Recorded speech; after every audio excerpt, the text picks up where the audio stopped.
I retired from 5th Special Forces Group. Actually, in July it was 20 years. And having that military background and that appreciation, I understand what our students need, what it feels like to be deployed as a parent, and the needs of parents. And the support that we provide to folks when they're deployed is not like any place else I've ever seen. This is a community, first, where your troops are welcome. And I felt welcome as a soldier at Fort Campbell. I was stationed at Fort Campbell for my last 10 years. I was deployed a lot, being a member of Special Forces, and the community took great care of my family when I was gone. The school system took tremendous care of my family when I was gone, and I tried to carry on that tradition here. As we have soldiers who deploy and families that are in need, we're there for them, and we'll step up and we'll do whatever we have to do to make those families comfortable, make the deployments as painless as possible.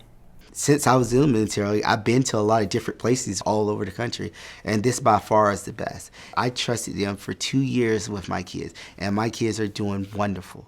And I have teachers that really care about my kids. So if I see that, then I want to be a part of that, because I think that I can bring that too. It's not just about grades. It's about, making a difference, guiding them, being that extra shoulder when a military member may be deployed, or, just being that person to listen to them maybe after school.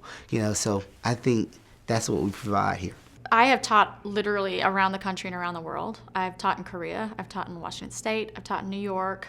This district is no joke. Professionally, it's probably the hardest I have ever worked. It is the hardest I've ever worked professionally, because I'm competitive, I like to keep up, I like to be at the top of my game, and there's a lot of people like that here. I stood out in other places, and here I have to work hard to stand out.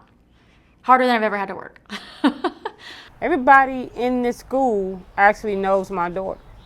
From the children who run around to the janitors, to the policewoman. All of them know my daughter, and they actually care. And if something happens during the day, I have about 5 or 6 people to come tell me before the teacher get a chance to tell me.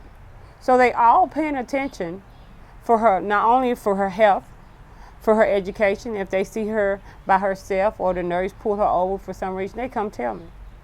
I commend them. Okay, you paying attention to our children who cannot talk for themselves.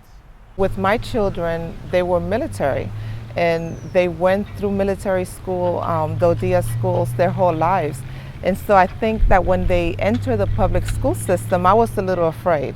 I didn't know what was going to happen. They had never been around civilian schools and civilian children and teachers that I guess my fear was they were not going to be sensitive to the needs of military children, and I didn't find that at all. My first experience in the middle school was terrific. My child had needs that, had to be met, and the counselors went out of their way to do that.